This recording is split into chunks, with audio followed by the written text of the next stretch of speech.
નમસ્કાર, મંતવ્ય ન્યૂઝમાં આપનું સ્વાગત છે ને હું છું આપની સાથે હિરલ।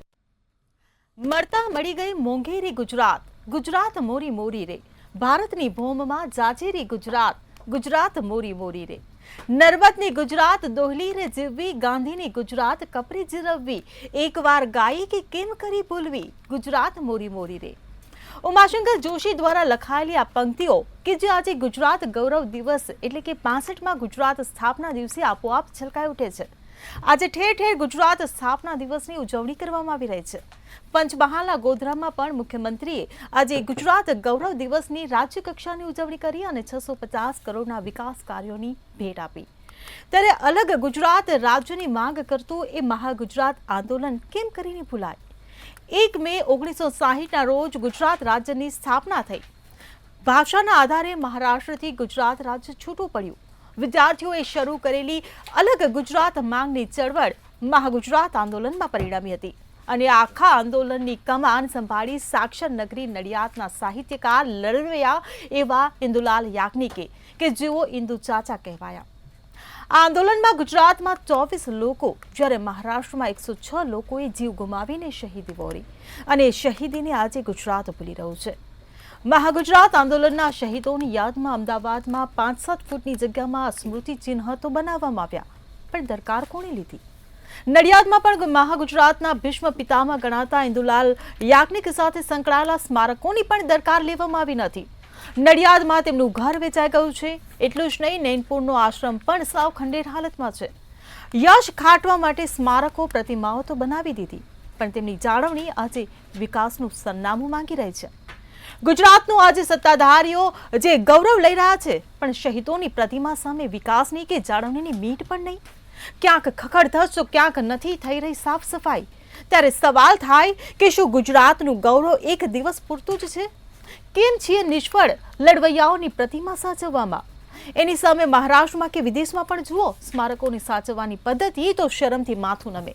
છતાં આજે થઈ રહ્યો છે જય જયકાર કે જય જય ગરવી ગુજરાત, ને ગરવી ગુજરાત પર જ કરવો છે આજનો સીધો સંવાદ।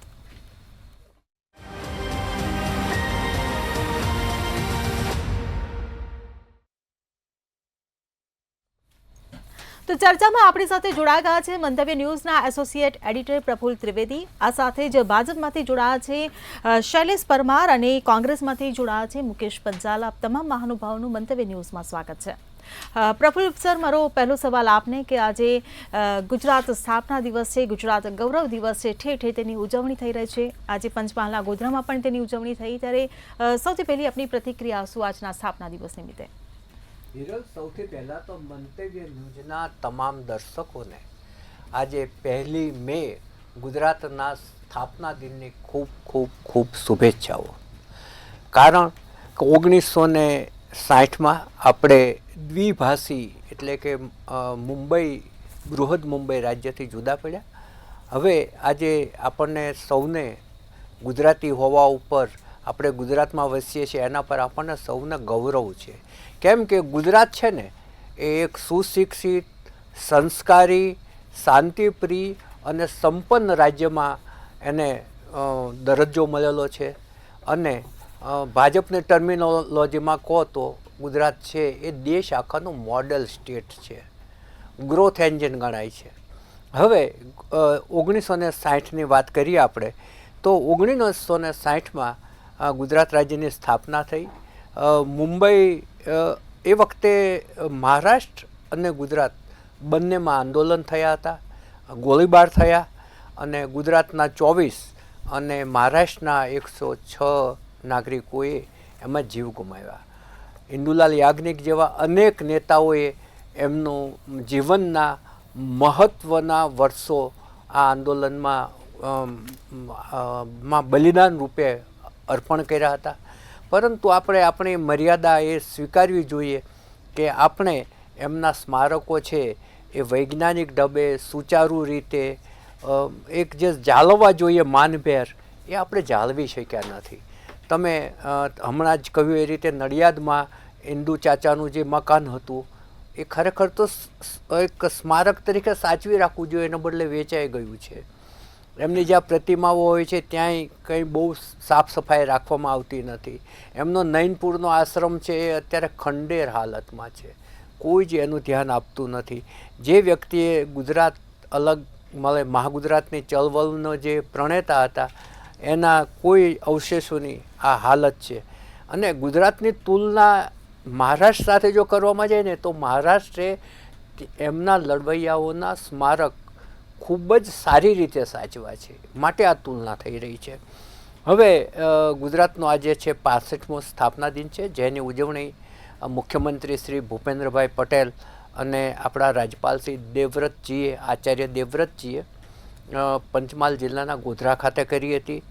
અને ત્યાં ઉપસ્થિત જનમેદનીને સંબોધતા મુખ્યમંત્રીએ એમ પણ કહ્યું હતું કે 2047માં વડાપ્રધાનશ્રીની જે સંકલ્પના છે એ રીતે દેશ જે વિકસિત દેશ બનવાનો છે એમાં ગુજરાત પણ વિકસિત રાજ્ય તરીકે અગ્રીમ હરોળમાં ઊભું છે એવી અમને આશા વ્યક્ત કરી છે.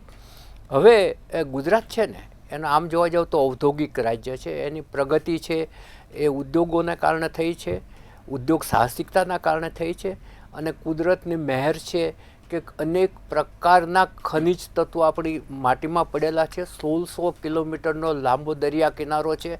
આટલો લાંબો દરિયા કિનારો બીજા કોઈ રાજ્યને નથી. એટલે ગુજરાત છે એ કુદરતી રીતે પણ સમૃદ્ધ છે. ગિરનાર છે આપણે ત્યાં, ગિરનારની જે ઉલ્લેખ છે એ આપણા પુરાણોમાં પણ છે. એટલે તમે આ જે ગુજરાતનું નામ છે ને આમ તો ગુજ્જર ઉપરથી પડ્યું કે એમણે 700 અને 800 ઈસવીસનમાં ગુજરાતમાં રાજ્ય કર્યું હતું, એના ઉપરથી આ નામ પડ્યું છે. અને આપણે ત્યાં સિંધુ ખીણ સંસ્કૃતિના અનેક અવશેષો મળે છે, જેમાં ધોળાવીરા અને લોથલ છે એ અગ્રીમ સ્થાને છે. લોથલ છે એ કદાચ વિશ્વનું પહેલું બંદર ગણાય છે. એટલે એનું ઐતિહાસિક કેટલું મહત્ત્વ છે આપણે સમજી શકીએ છીએ. દેશની સ્વતંત્રની ચળવળ હતી ત્યારે 2 મોટા ગજાના નેતાઓ ગુજરાતે આપ્યા. એમાં એક છે મહાત્મા ગાંધીજી અને સરદાર પટેલ.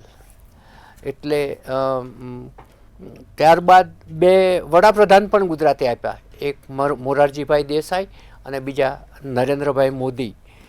પાકિસ્તાનના પહેલા વડાપ્રધાન હતા ઝીણા, મોહમ્મદ અલી ઝીણા, એ પણ ગુજરાતના હતા. અને પહેલાં જે ગૃહમંત્રી હતા એ સરદાર પટેલ હતા. એમણે 600 રજવાડોનું એકત્રીકરણ કરવામાં ઐતિહાસિક ભૂમિકા ભજવી હતી. એટલે ગુજરાતનું મહત્ત્વ ખૂબ જ વધારે છે.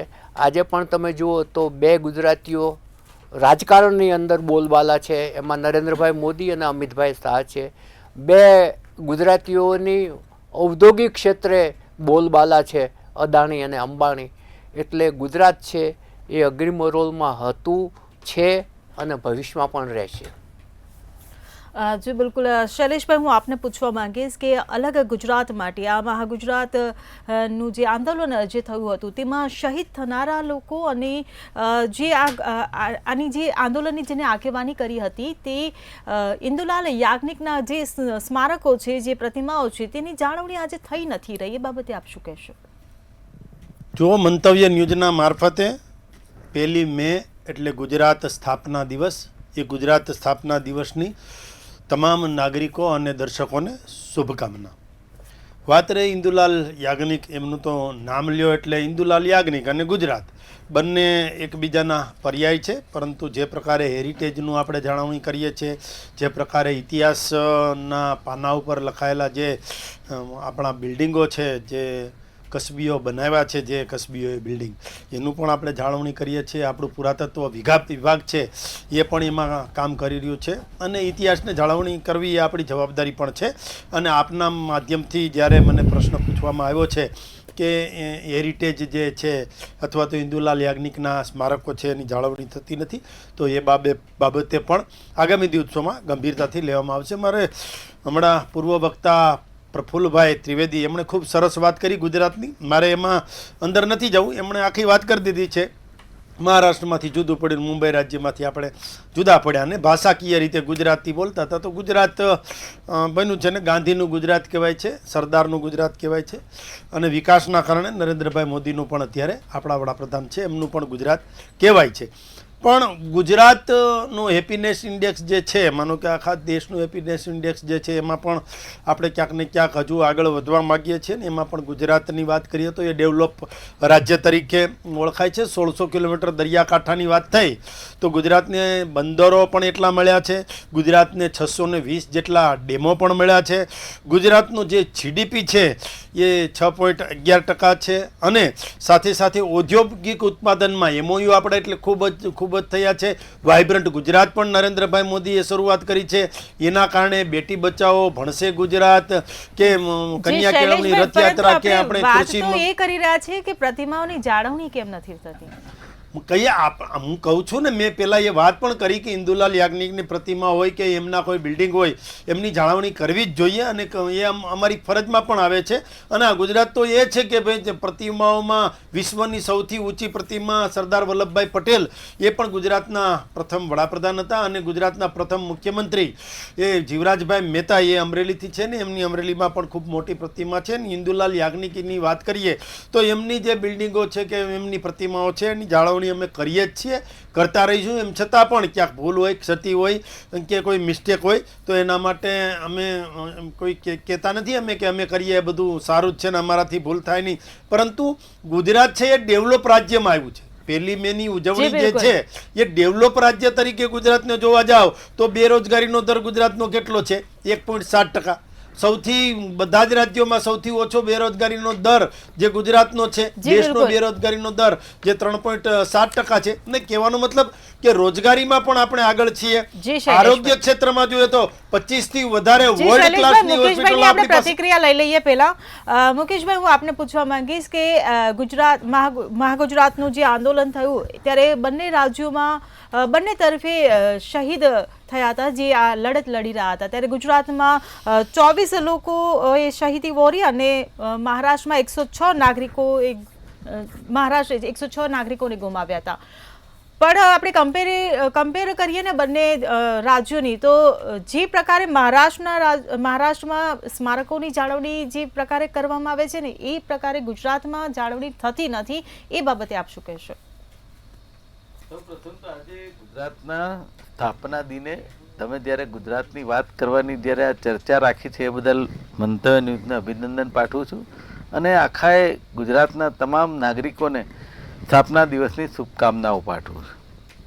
તમે વાત કરી ખૂબ સારી કે આજે આપણું ગુજરાત 65 વર્ષનું થયું અને સાથે મહારાષ્ટ્ર પણ ફરક એટલો છે કે એમાં 106 લોકોએ જીવ ગુમાવ્યા અને આપણે ત્યાં 24 લોકોએ ગુમાવ્યા. પણ મહા આંદોલન બંને બાજુથી હતા અને એવું કહેવાય છે કે ઇન્દુલાલ યાજ્ઞિક જે હતા એમણે આ ચળવળમાં ખૂબ મોટો એમનો ફાળો આપ્યો અને ગુજરાતનું આંદોલન એમનું સફળ રહ્યું. ભલે જીવ ગુમાવ્યા, દરેક આંદોલનની એક પ્રક્રિયા રહી છે કે કોઈ પણ આંદોલન હોય એમાં ક્યાંક ને ક્યાંક કંઈક નુકસાન તો થતું જ હોય છે કારણ કે આંદોલન એ હંમેશા આંદોલન હોય છે. તેવા વખતે મને એમ થાય કે જે ઇન્દુલાલજી યાજ્ઞિક છે એમના જે સ્મારકો બનેલા છે ક્યાંક ક્યાંક એમની પ્રતિમાઓ પણ મૂકેલી છે.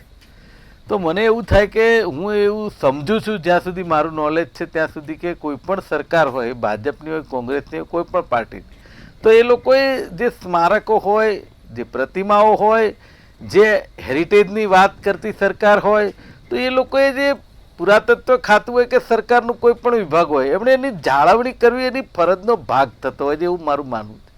તો એવા સમયે જે માણસે આજે આપણને આ સ્થાપના દિન કહેવાનો મોકો આપ્યો એવા ઇન્દુલાલ યાજ્ઞિકજીની જે ઘર છે નડિયાદમાં ઝઘડિયા પોળમાં એની હાલત પણ ખૂબ દયનીય છે એવું સાંભળવામાં આવ્યું.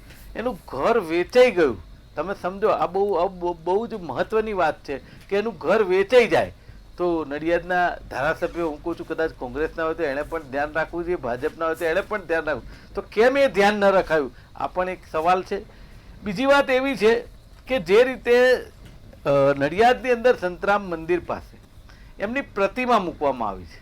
હવે પ્રતિમા મૂકવામાં આવી છે, એની સાફસૂફ ને એની જે જાળવણી તો નથી જ થતી જે થવી જોઈએ, પણ સાથે સરપ્રાઈઝ એટલે આશ્ચર્યજનક બાબત એવી છે કે જો એ પ્રતિમા પાસે જવું હોય તો તમારે રસ્તો શોધવો પડે કે આ પ્રતિમા પાસેથી ક્યાંથી જવાય.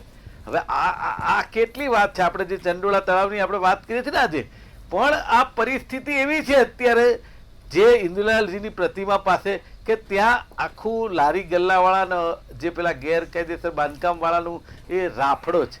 હવે એ રાફડો હું કહું છું આ જે કંઈ થાય છે એ કોની દેખરેખ હેઠળ થાય છે, આ સૌથી મોટો સવાલ છે. પણ એની તરફ સરકારનું ધ્યાન નથી. આનું પણ મને દુઃખ છે, કારણ કે આજે ગુજરાતના સ્થાપના દિને આપણે એમ કહીએ કે સરકારની આ માઇનસ પોઈન્ટ છે, કે પણ હું કહું છું માઇનસ પોઈન્ટ છે સરકારને જ ખબર પડવી જોઈએ. બાકી આપણે બોલ્યા કરીએ ને એમને સાંભળ્યા કરવું તેનો કોઈ મિનિંગ નથી. કારણ કે આ જે લોકોએ જાન ગુમાવ્યા છે, જે લોકોએ આપણને આઝાદી અપાવી છે ને આઝાદીની ચળવળમાં ક્યાંક ને ક્યાંક એમનો પણ ફાળો છે એવું મને જાણવા મળ્યું છે કે ખેડાના સત્યાગ્રહથી ગાંધીજી સાથે એ સક્રિયપણે જોડાયા હતા. તો મારું એવું કહેવું છે કે જ્યાં જ્યાં ઇન્દુ ચાચાની નહીં માત્ર પણ ગાંધીજીની પ્રતિમા હોય કે સરદાર વલ્લભભાઈ પટેલની હોય કે હું કહું છું કે ઇન્દિરાજીની હોય, રાજીવજીની હોય કે બીજા કોઈ પણ નેતાએ બીજેપી કોંગ્રેસના જે પણ આઝાદીના લડવૈયાની પ્રતિમા મૂકેલી હોય કે એનું કોઈ સ્મારક બનાવવામાં આવ્યું હોય તો એની જાળવણી કરવી એ જે તે રૂરલ સરકાર ચાલતી હોય એનો જવાબદારી બને છે. પણ એ જવાબદારીમાંથી ક્યાંક ને ક્યાંક સરકાર ઊણી ઉતરી છે એવું ચોક્કસપણે દેખાય છે. અને કેટલીક પ્રતિમાઓમાં તો આપણે જોઈએ ને પ્રફુલભાઈ તો એટલી ગંદી થઈ ગઈ હોય છે કે એ કોર્પોરેશન વાળા આવું તો કેટલું જે ટેન્કરોનું પાણી આપણે હું વચ્ચે કહું છું કે કોર્પોરેશને અનેક વખત બોર્ડમાં અને સ્ટેન્ડિંગ કમિટીમાં ઠરાવ કરેલા છે કે મહાનુભાવોની જે પ્રતિમાઓ છે એ પ્રતિમાઓને સમય આત્રે ધોઈ અને સાફ રાખવી. 1 કે 2 દિવસ કે 5 દિવસ કે અઠવાડિયામાં 1 દિવસ એકદમ ધોઈને એવા ઠરાવો થયેલા છે, પણ કોઈ એનું પાલન જ કરતા નથી. એક્ઝેક્ટલી મારી વાત જ એ છે કે તમે મારું કહેવું એ હતું કે ટેન્કર લઈને પેલા જે આપણા ડિવાઈડરમાં જે ઝાડ વાવ્યા છે સારી વાત છે, એમાં પાણી છાંટવા નીકળે છે, બહુ સારી વાત. તો પછી એ જે ટેન્ડર લીધું હોય કે જે કોઈની જવાબદારી હોય તે પ્રતિમા ઉપર કેમ એમનું ધ્યાન નથી જતું, અથવા તો એના સુપરવિઝન છે કે જે ઓડિટિંગ, જે હું કાયમ શબ્દ વાપરું છું કે ઓડિટિંગ, આ સરકારની અંદર આ કોર્પોરેશનમાં ઓડિટિંગનો ખૂબ મોટો અભાવના કારણે આ જે જાળવણી છે ને એ નથી થતી. પછી તમે હમણાં વાત કરી કે એનું ટેન્ડર બહાર પાડેલું હોય ને એને સોંપ્યું હોય તો પછી એનો મતલબ તે પૈસા ચવાઈ જ જાય છે, એની કોઈ જવાબદારી રહેતી જ નથી. અને એ કેટલા સરળ માણસ છે કે તમે સમજો કે એમણે 20 રૂપિયાના પગારે મુંબઈ સમાચારમાં અનુવાદમાં કામ કરતા હતા. મને એમ થાય છે કે જે લોકો જતા રહ્યા ને એ લોકોએ ક્યારેય નહોતું કહ્યું કે અમારી પ્રતિમા મૂકજો, કે અમારી જાળવણી કરજો, કે અમારા ઘરની જાળવણી કરજો, કે હેરિટેજમાં. આપણે ક્યાંક ઊંડા ઉતર્યા છે એનું આપણને દુઃખ છે ને ખરેખર એ જાળવણી થવી જોઈએ એવું મારું કહેવું છે. જે બિલકુલ શૈલેષભાઈ, હું આપને પૂછવા માંગીશ કે એ લડવૈયાઓ કે જેમને સામી છાતી ગોળી ખાધી હોય અને આજે એમની જ પ્રતિમા પર જ્યારે ધૂળ દેખાઈ રહી હોય તો સવાલ તો ચોક્કસ ઊભા થશે. સવાલ ઊભો થઈ રહ્યો છે કે કેમ પ્રતિમાઓની વૈજ્ઞાનિક ઢબે કે સુનિયોજિત રીતે એની જાળવણી થતી નથી? જો જે પ્રકારે ભાઈ કોંગ્રેસના વક્તા વાત કરતા હતા, પરંતુ મને એ ખાલી એટલું કહી દે કે કોંગ્રેસના કોઈ કાર્યકર્તાઓ, નેતાઓ કે પદાધિકારીઓ કે કોઈ પણ જે આગેવાનો છે એ આજે ઇન્દુલાલ યાજ્ઞિકની પ્રતિમા પાસે ગયા હતા? ગયા છે? કોણ ગયા છે? એ તમારે ના ના નખાડો. હવે હું કહું ના ના યાદ ન હોય, યાદ ન હોય, રેવા દો ના ગયા હોય. હવે એમાં વચમાં નથી બોલવાનું. હું તમારી વચ્ચે નથી બોલવાનું. પૂરું કરો ને, કાંઈ વાંધો નહીં. હવે ભારતીય જનતા પાર્ટીના નવનિયુક્ત પ્રેરકભાઈ શાહ અમારા અધ્યક્ષ છે કર્ણાવતીના, એ અને આપણા ધારાસભ્યશ્રીઓ અને મેયર શ્રી પ્રતિભાબેન જૈન એ જરાક ઝૂમ કરો તો હું બતાવું કે એ લોકો સવારમાં જ ત્યાં ગયા છે અને શૈલેષભાઈ, એમની સવારમાં બધા જ પક્ષના અને નેતાઓ ગયા હતા. એ ગયા છે એ અને તો ત્યાં જવાની જઈ એક પદ્ધતિ અને- છે. અને પ્રફુલભાઈ ત્યાં ગયા હોય એટલે આમાં દેખાય છે મને બધું દેખાય છે કે ભાઈ એમાં હાર પહેરાવેલા છે, બધું ચોખ્ખું છે, ત્યાં પ્રતિમા પણ ખૂબ ક્લીન છે. એટલે કહેવાનો મતલબ કે માત્ર અમારી ભૂલ હશે, ક્ષતિ હશે એ શૈલેષભાઈ, પ્રતિમા ચોખ્ખી હોય છે, વાત તમારી સાચી, પણ એ આજના દિવસે હોય છે, આખા વર્ષમાં નથી હોતી. સવાલ એ ઉભો થઈ રહ્યો કરવી છે. જોઈએ, એ કરીશું. બાકી કોંગ્રેસને તો શું છે, વાતોના વડા કરવા છે અને અમારે કામ કરવું છે. અમારા અમિતભાઈ ઠાકર હોય કે પ્રતિભાબેન જૈન હોય કે પ્રેરકભાઈ શાહ હોય અને આખું અમદાવાદના પૂર્વ અધ્યક્ષ જે છે અમિતભાઈ શાહ, એ પણ ત્યાં ગયા હતા ને એમને નમન કર્યા હતા અને એમને યાદ કરી અને વાત પણ કરી હતી. હવે આપણે ગુજરાતનો પ્રતિમાનો સાફ સફાઈ તો થવી જ જોઈએ, પણ ગુજરાતને નળથી જળ પણ નરેન્દ્રભાઈ મોદીના આવ્યા પછી જ 100% નળથી જળનું કામ કર્યું છે. આપણે 120 મેં કીધું ને એમ 620 જેટલા ડેમો બનાવ્યા છે. સરદાર સરોવર નર્મદા ડેમ જે છે એના માધ્યમથી 1,20,000 કિલોમીટરનું કેનાલ નેટવર્ક અને 69,000 કિલોમીટરનું પાઇપલાઇન નેટવર્ક નાખનાર સૌની યોજના સુજલામ સુફલામ યોજના પણ અહીંયા જ ગુજરાતમાં છે. અને પ્રથમ મુખ્યમંત્રી જીવરાજભાઈ મહેતાએ જે રીતે ડેવલપ કરવાનું કામ કર્યું અને છેલ્લે ભૂપેન્દ્રભાઈ પટેલ સુધી જે ગુજરાતનું ડેવલપ કરે છે, એમાં ગુજરાતનો કદાચ વેપારી ક્ષેત્રમાં વિકાસ હોય, આરોગ્યનો વિકાસ હોય, એ સુરક્ષાનો વિકાસ હોય, જોઈએ તો 42% છે એના નામે પ્રોપર્ટી છે અત્યારે ગુજરાતમાં. એટલે ગુજરાતનો વિકાસ છે એ કહેવાની જરૂર નથી. એટલો વિકાસ થયો છે કે અન્ય રાજ્ય એ ગુજરાત મોડેલ તરીકે પણ જોવા માંગે છે. આપણી ગુજરાતી ભાષા છે એના ઉપર પણ આપણને ગૌરવ છે કે આપણી શૈલેષભાઈ, સમયનો અભાવ છે. કહેવાનો મતલબ ડેવલપમેન્ટ ગુજરાતમાં થયું છે. જી બિલકુલ મુકેશભાઈ, શૈલેષભાઈ કહી રહ્યા છે કે ગુજરાત વિકસિત ગુજરાત છે. આજે મુખ્યમંત્રી ભૂપેન્દ્ર પટેલે પણ એવું કહ્યું ગોધરામાં, જ્યારે વિકાસના કાર્યોનું લોકાર્પણ કર્યું ને ત્યારે એમણે પણ કહ્યું કે ગુજરાત એ વિકસિત રાજ્ય છે. આપનું શું કહેવું છે? કેમ કે પ્રતિમાઓ તો વિકાસ ઝંખે છે. હિરલ, ગુજરાત છે ને ગઈકાલે વિકસિત હતું, આજે વિકસિત છે અને આવતીકાલે છે. ગુજરાતને કોઈ દાડો વિકસિત કોઈ કહી ના, અવિકસિત કોઈ કહી જ ના શકે, કારણ કે ગુજરાતી. પણ મારી વાત એવી છે, તમારે આ લોકોને શું છે, જે ખરેખર ત્રુટિ છે એનો જવાબ આપવાની એમની તૈયારી નથી. એમણે નળ સે જળની ચાલુ કરી દીધી વાત. અરે ભાઈ, અમદાવાદ મ્યુનિસિપલ કોર્પોરેશનમાં પ્રફુલભાઈ આજે ટેન્કરોના ટેન્ડર જાય છે, કેટલા રૂપિયા છે એનું બજેટ જોઈ લેજો તમે. 12 મહિનામાં ખબર પડશે કે ટેન્કરથી કેટલું પાણી અપાય છે. એટલે તમે નળ સે જળ યોજનાની વાત જવા દો. તમે તમારા મંતવ્યના માધ્યમથી કેટલાય છેવાડાના વિસ્તારો બતાવો છો કે જ્યાં 2 કિલોમીટર પાણીના બેડા લઈ જઈ અને બહેનો મારી પાણી લાવે છે. તો તમે એ કઈ રીતે નળ સે જળ યોજનાની વાત કરી શકો? તમે ન કરી શકો. હા, તમે એવું કહી શકો અમદાવાદમાં રોડ રસ્તા સરસ છે, બધે પાણી આવે છે, વડોદરા, રાજકોટ, ભાવનગર આ બધે આવે છે, પણ તમારી જવાબદારી પૂરા ગુજરાતની છે. તમે ભૂલી જાઓ છો. હમણાં એક વાત એવી કીધી હિરલ એમણે કે પ્રતિમાઓ તમે જોઈ આવો કેટલી ચોખ્ખી છે. મારા ભાઈ, તમે 30 વર્ષથી ભારતીય જનતા પાર્ટીની સરકાર છે તો તમારે શું કામ કરવું જ નથી? અરે ભાઈ, કાર્યક્રમ હોય ત્યારે સાફ થાય છે, કોણ ના પાડે છે? એ તો કરે જ છે. આપણી વાત એ છે કે રોજ બરોજ નહીં તો અઠવાડિયામાં એક વાર તો એની સફાઈ કરો. આપણી વાત એ ત્યાં આવીને અટકે છે. તમારે એ કબૂલવું જોઈએ. મુકેશભાઈ, નડિયાદમાં એ વસ્તુ થશે એવું અમે કબૂલ કરીએ. મુકેશભાઈ, નડિયાદમાં કોઈને પૂછે ને કે ઇન્દુલાલ કાકાની પ્રતિમા ક્યાં છે તો કોઈને ખબર નથી હોતી. હા, એટલા માટે કે ત્યાં આજુબાજુ બધે રાફડો ફાટે છે, ચંડોળા તળાવ જેવો, જે સરકારને કે એટલે સરકારની સાથે નાગરિકોની મર્યાદા છે. હે નાગરિકોની પણ મર્યાદા છે. કાર્યક્રમ જે હતો એ કરી નાખ્યો છે. તમને જેટલું પેટમાં દુખે છે ને એ બધા જ કાર્યક્રમો કરી નાખજો. તમારા નેતા કરે છે એ જોઈ લો ને જરા. ચંડોળા તળાવનું ડિમોલેશનનો વિરોધ કરીને તમે અહીંયા ચંડોળા તળાવ અમે તો ક્યાંય પહેલગામમાં પાકિસ્તાન અમે સારી કામગીરી તમારી કરવાની તૈયારી હોવી જોઈએ. મુકેશભાઈ, હવે આપણે સમાપન ઉપર જઈએ. મારો સવાલ આપને કે સરકાર પાસે બીજી બધી ઘણી બધી યોજનાઓ છે, પણ પ્રતિમાની જાળવણી માટે કોઈ યોજના નથી. સમાપનમાં શું કહેશો? એ મેં હમણાં મુકેશભાઈ બોલતા ત્યારે વચ્ચે એમને અટકાવીને કહી દીધું કે અમદાવાદ મ્યુનિસિપલ કોર્પોરેશન, અમદાવાદ પૂરતી વાત છે કે એક આવું અનેક વખત નિર્ણયો લીધા હતા પણ એનો અમલ નથી થતો. આ અમદાવાદની જે વાત છે એ આખા રાજ્યમાં લાગુ પડે છે કે પ્રતિમાઓ આપણે મહાનુભાવોની ઊભી કરીએ છીએ, પરંતુ પછી એની જાળવણી નથી થતી અને જેને કારણે પક્ષીઓ એને ગંદી કરતા હોય છે અને બહુ જ વરવું દ્રશ્ય ઘણી વખત જોવા મળતું હોય છે આપણને. મહાત્મા ગાંધીજીની પ્રતિમા જે ઇન્કમટેક્સ 4 રસ્તા ઉપર છે એના પરથી બ્રિજ પસાર થાય છે.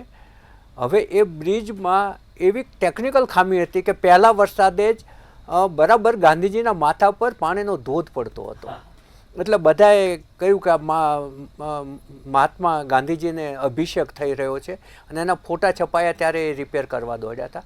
આ તો આડ વાત થઈ ગઈ, પરંતુ આ જાળવણી નથી થતી એ એક હકીકત છે. આજે તમે જુઓ કે VS હોસ્પિટલ સરદાર પટેલે એવા સંજોગોમાં ઊભી કરેલી કે જ્યારે આપણા સ્વાતંત્ર્ય સૈનિકો ઘવાઈને આવતા હતા ત્યારે અંગ્રેજી હોસ્પિટલોમાં બરાબર સુવિધા નહોતી મળતી, ત્યારે સરદાર પટેલે VS હોસ્પિટલ ઊભી કરી હતી.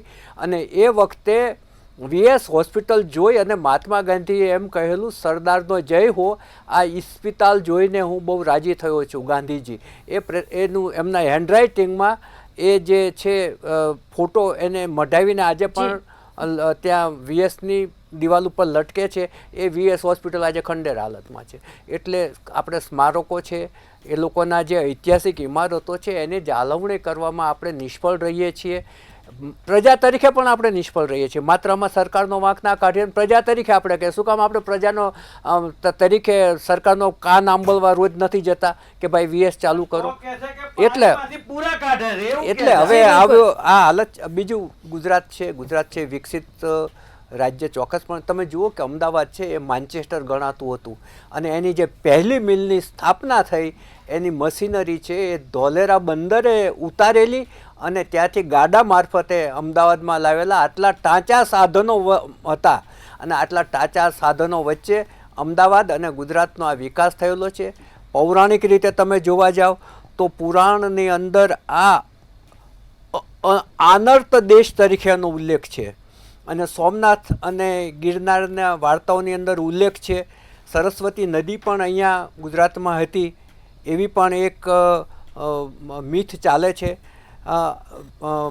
ભગવાન કૃષ્ણએ દ્વારકા નગરી વસાવી હતી. એ રીતે પાંડવોનું જે વિરાટનગર કહેવાતું એ અત્યારનું કચ્છ છે એ પણ ઐતિહાસિક આપણે ત્યાં છે. યાજ્ઞવલ્ક્ય ઋષિનો આશ્રમ છે એ નર્મદા કિનારે હતો. એટલે પૌરાણિક રીતે પણ ગુજરાતનું એટલું મહત્ત્વ છે, ઇતિહાસમાં પણ એટલું મહત્ત્વ છે. અને આજે જ્યારે આપણે વિકસિત ગુજરાત તરીકે આપણી આગળ યાત્રા આપણે ધપાવી રહ્યા છીએ ત્યારે પણ ગુજરાતનું એટલું જ મહત્ત્વ છે અને હંમેશા રહેવાનું છે. જી બિલકુલ. આપ તમામ મહાનુભાવો અમારી સાથે ચર્ચામાં જોડાયા બદલ આપનો આભાર. એક તરફ ગુજરાત ગૌરવ દિવસની આજે ઉજવણી થઈ રહી છે ઠેર ઠેર, ને બીજી બાજુ એ જ ગુજરાત રાજ્ય માટે શહીદી વોરનારાઓની પ્રતિમાઓ જે ધૂળ ખાઈ રહી છે ત્યારે સવાલ ઊભા થઈ રહ્યા છે કે તેમની જાળવણી કેમ નહીં. ત્યારે મંતવ્ય ન્યૂઝે ખાસ ગુજરાત રાજ્ય માટે જેમણે શહીદી વોરી છે તેમની પ્રતિમાઓ, તેમના સ્મારકો માટેની જાળવણી માટેનું જે ધ્યાન દોર્યું છે ત્યારે આગામી સમયમાં જોવાનું રહ્યું કે હવે શું પગલાં લેવામાં આવે છે. ચર્ચામાં હાલ બસ આટલું જ. વધુ અપડેટ માટે જોતા રહો મંતવ્ય ન્યૂઝ. નમસ્કાર.